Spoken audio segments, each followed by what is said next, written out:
The studio lights blazed like searchlights, cutting through the charged air as the cameras rolled.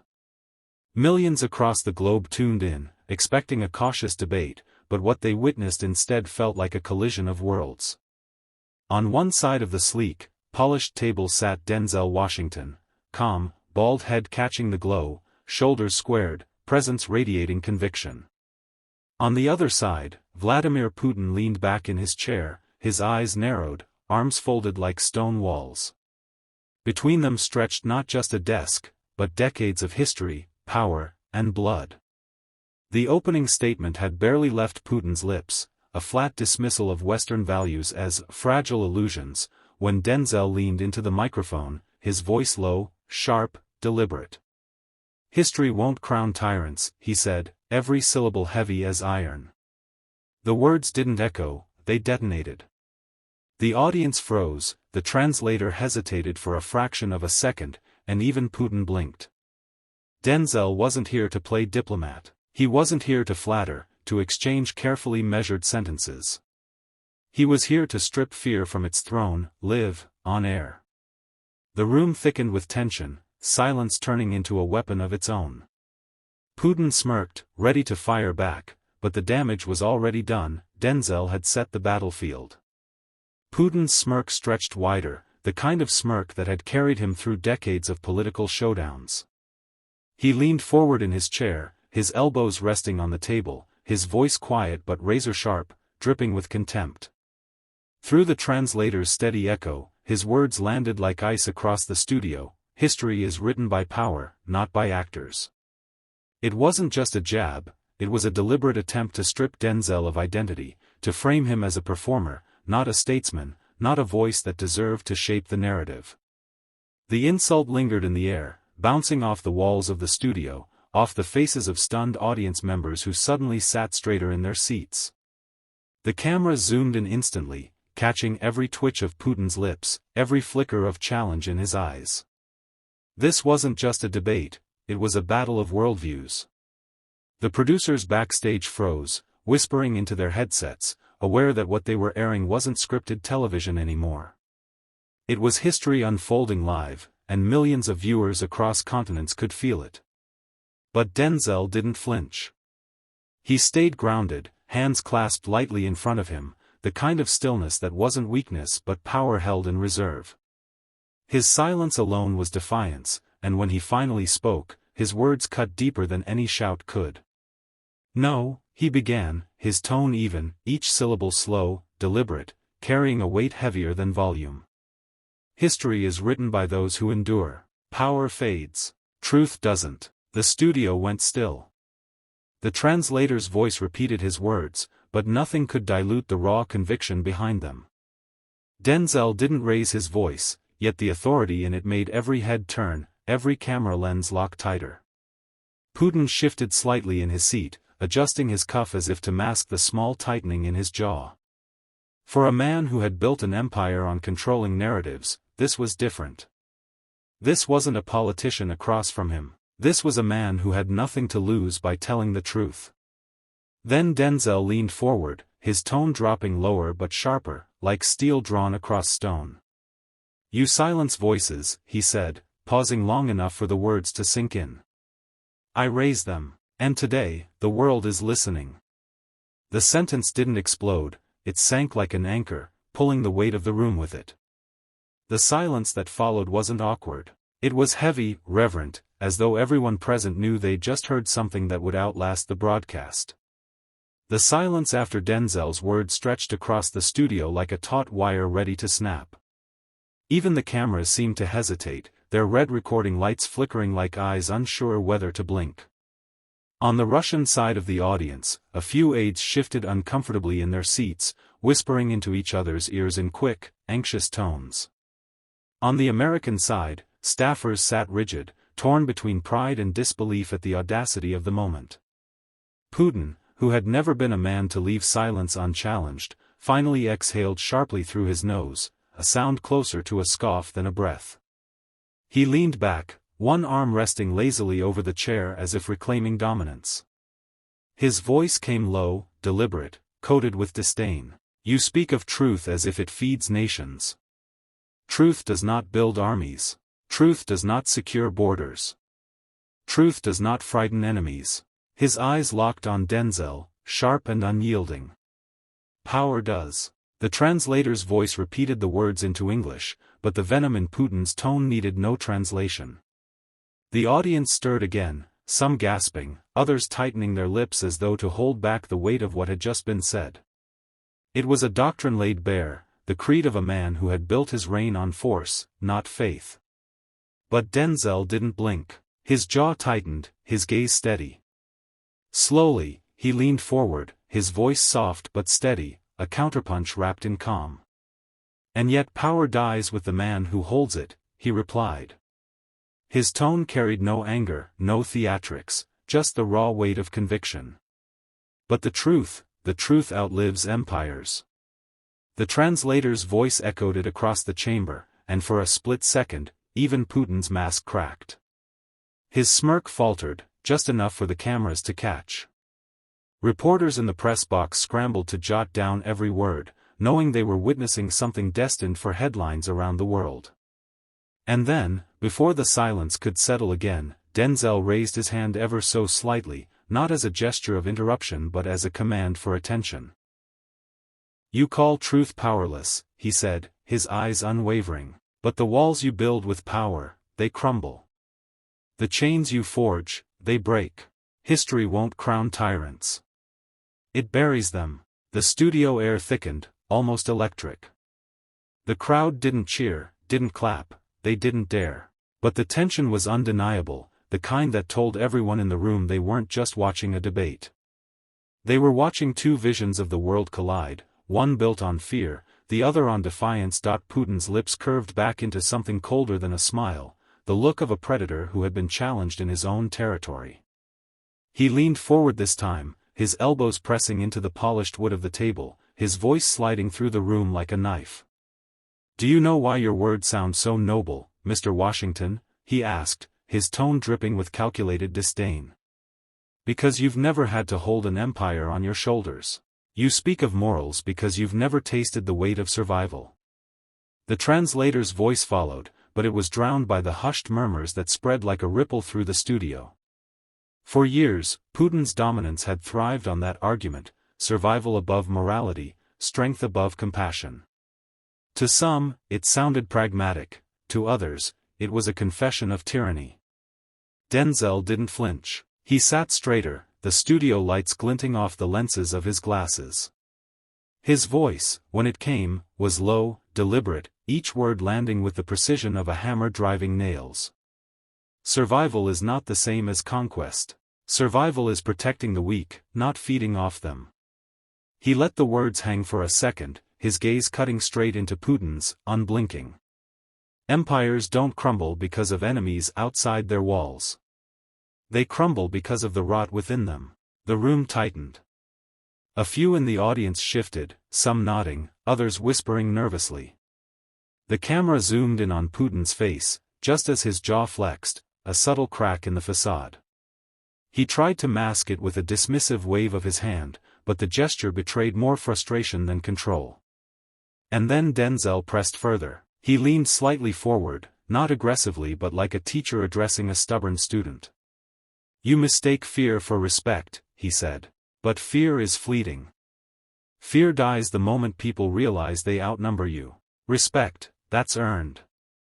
And history has never respected men who choke nations just to prove they're strong." For the first time, the audience stirred audibly. A few clapped instinctively before stopping themselves, realizing where they were. The air was no longer neutral, it was charged, thick with the undeniable sense that something irreversible was happening. Putin's eyes narrowed, and for a brief moment, the world saw not the iron figure of global power, but a man staring down words that pierced deeper than any sanction or threat could. Denzel had struck not at policy, but at legacy. And legacy was the one battlefield Putin had never expected to lose. The silence that followed was suffocating, like the entire room had been locked inside a vault. Every camera light flickered, every microphone caught the faint hum of a crowd trying not to breathe too loudly. Putin's fingers tapped against the table, slow, deliberate, the rhythm of a man calculating how to regain control. Then, with a sudden snap, he straightened his posture and spoke in Russian so sharp it sounded like glass breaking. "Your words," the translator echoed quickly, "are the words of an actor. They move people for a moment. But actors leave the stage. Leaders remain." The jab was surgical, dismissing Denzel not as a statesman, but as a performer, a man whose influence, in Putin's view, existed only under the spotlight. A few smirks appeared among Putin's aides in the corner, the smug kind of smiles that thrived in shadows. They thought the narrative had been reset. But Denzel didn't blink. He tilted his head just slightly, a gesture that wasn't defensive but almost amused. His response came slow, steady, carried by the weight of something more permanent than applause. "You call me an actor," he said, voice even but sharp enough to cut through the tension, "but I've spent my life telling stories that outlast empires. Stories of resilience, of struggle, of triumph.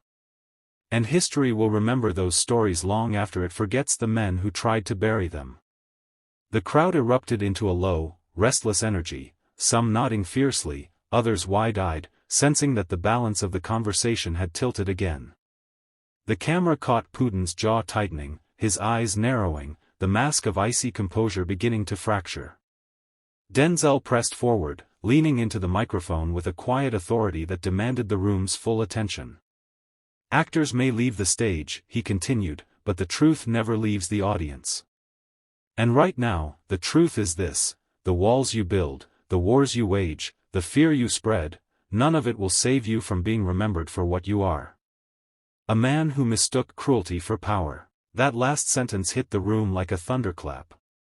Gasps scattered through the audience, not staged, not exaggerated, real, raw shock at hearing such words spoken directly, without apology, to Vladimir Putin's face. Even the translator stumbled briefly, his voice trembling as he repeated the line. Putin leaned back slowly, his smile gone, his fingers still at last. For the first time, his silence didn't look strategic. It looked unsettled. And Denzel, calm, unshaken, sat in that silence like a man who knew he had just cracked the armor of one of the world's most feared leaders, not with volume, but with clarity. The tension in the studio had become unbearable, the kind of atmosphere where even the smallest sound, a cough, the shuffle of a chair, felt like a violation. Putin's eyes glinted, cold and dangerous, as though he was already calculating how to reclaim dominance.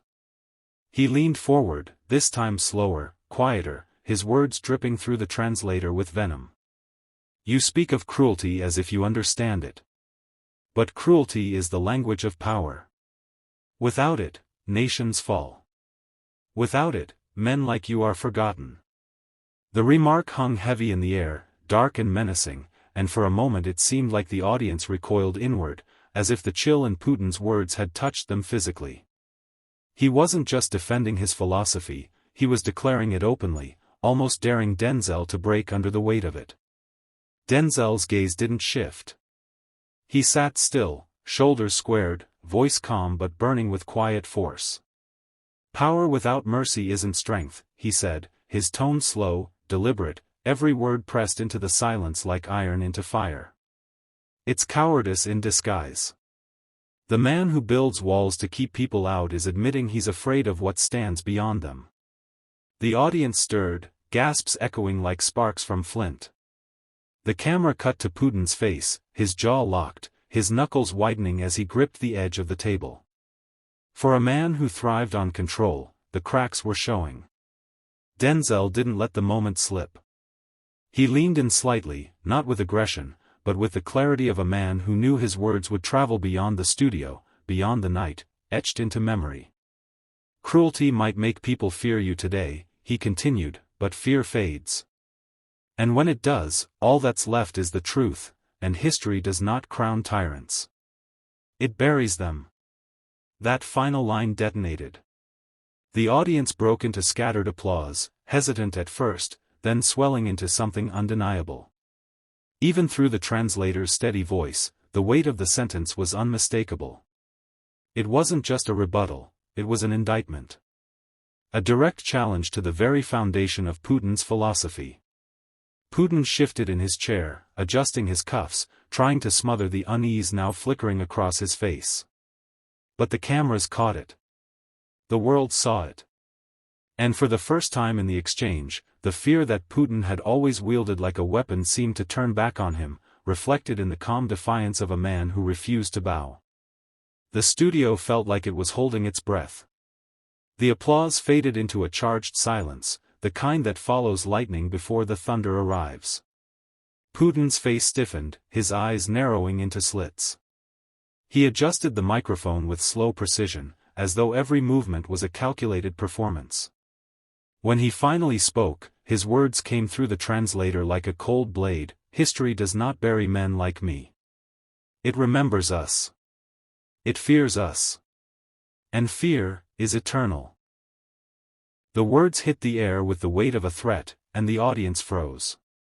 Some shifted uneasily, others looked toward Denzel, waiting, almost pleading, for him to respond.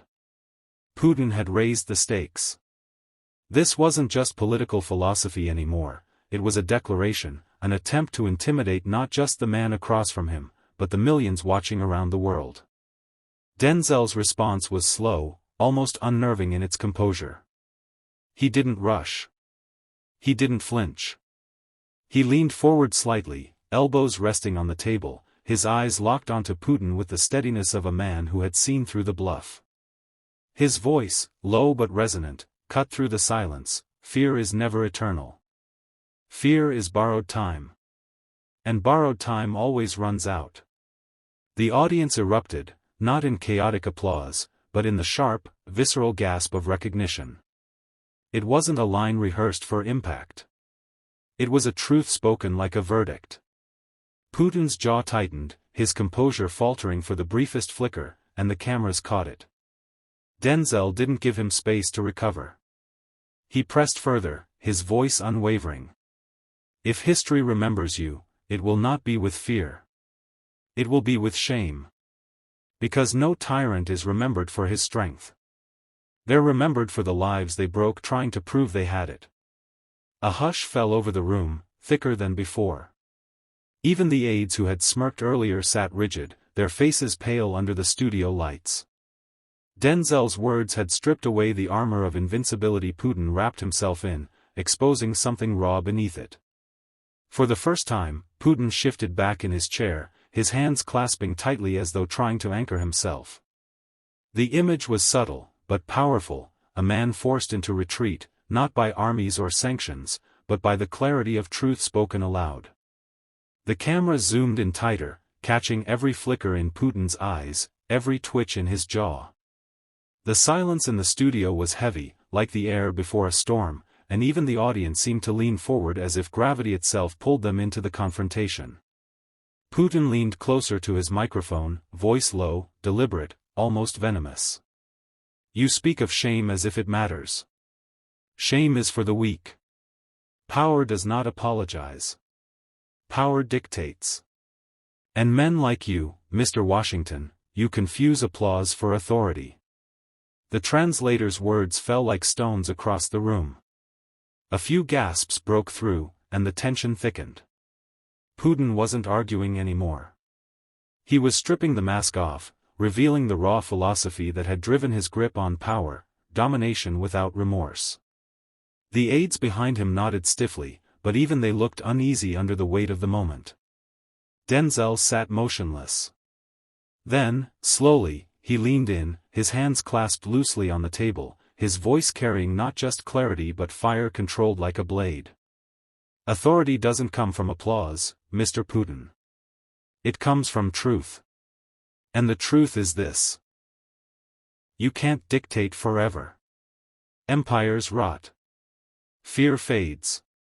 But dignity survives every tyrant who tried to crush it.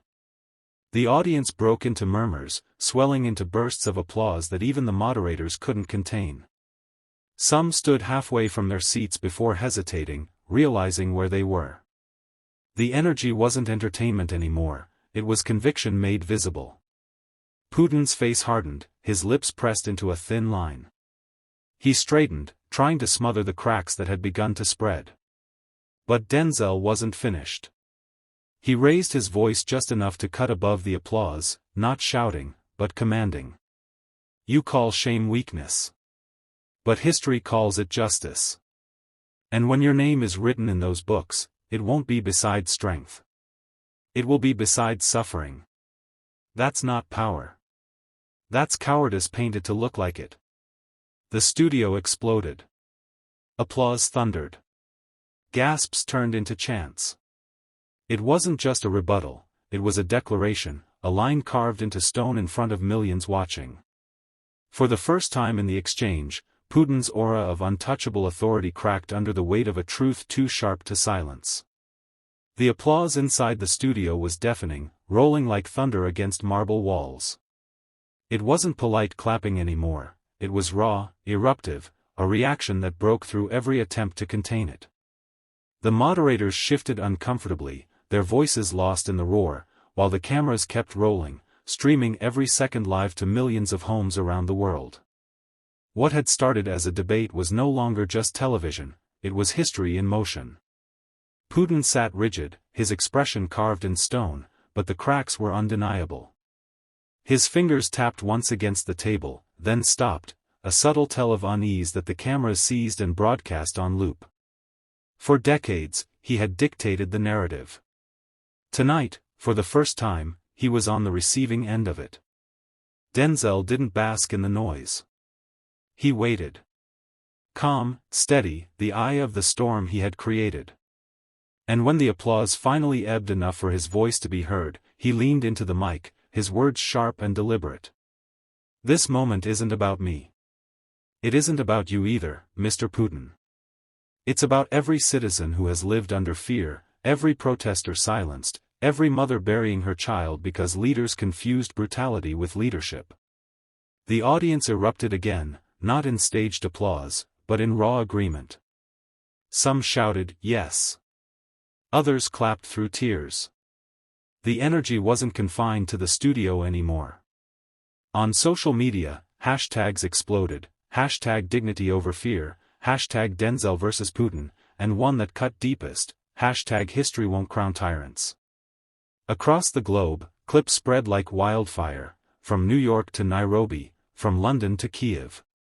Commentators scrambled, anchors stumbled over their scripts, and analysts admitted what few dared to say: the balance of power in narrative had shifted. A Hollywood icon had just outmaneuvered one of the most feared politicians on earth, not with armies, not with sanctions, but with words too clear to twist. Putin leaned back, a faint smirk forced onto his lips as if to mask the sting, but the image betrayed him. His silence was no longer control, it was surrender wrapped in defiance. And Denzel, without raising his voice, without theatrics, had done what no headline could predict. He made the world see the emperor without his armor. As the broadcast drew to a close, the studio no longer felt like a stage, it felt like a tribunal. Every word spoken hung in the air like evidence, every silence like a verdict. The moderators shuffled their notes, desperate to restore order, but the tide had already shifted. This was no longer Putin's arena. It belonged to the man who had refused to shrink. Denzel leaned back in his chair, adjusting his blazer with a calm so steady it felt like defiance in itself. He didn't look at Putin anymore. He looked straight into the camera, straight into the eyes of millions watching across the globe. His voice was low, but every syllable carried like a hammer strike. Power built on cruelty is not power. It's fear. And fear doesn't last. What lasts are the people who refuse to bow to it. The audience rose to their feet. Applause roared, echoing like an anthem. The camera cut briefly to Putin, his face taut, his composure brittle, the image of a man who had been forced into silence not by sanctions or armies, but by the truth. In homes across America, in cafes across Europe, in living rooms in Africa and Asia, people leaned closer to their screens. They weren't just watching an actor speak or a leader defend himself. They were witnessing a line being drawn in real time, dignity versus domination, courage versus cruelty. And for once, dignity was winning. Social media detonated. Memes, clips, hashtags, but beneath the noise, something deeper took root. Teachers shared Denzel's lines with their students. Activists quoted him in rallies. Parents replayed the moment for their children as a lesson, that strength isn't volume, it's clarity. That walls crumble, but truth endures. When the lights dimmed and the credits rolled, Denzel didn't celebrate. He walked off stage quietly, without theatrics, his presence still echoing in the silence he left behind. And that was the power of it, he didn't need to roar to be heard. He had turned a confrontation into a reckoning, and the world would not forget it. The headline wrote itself by morning: "History won't crown tyrants, Washington versus Putin." But for those who had seen it live, it was more than a headline. It was a reminder, a spark, a blueprint for resistance. And long after the applause faded, one truth lingered in every mind that watched: power without mercy is not strength, it is cowardice dressed as control. If this story struck a chord with you, don't just scroll past it. Share it. Comment your thoughts below. Because moments like these aren't just stories, they're reminders of what we stand for. And if you believe truth should always stand taller than tyranny, hit that subscribe button. Our voices are louder together.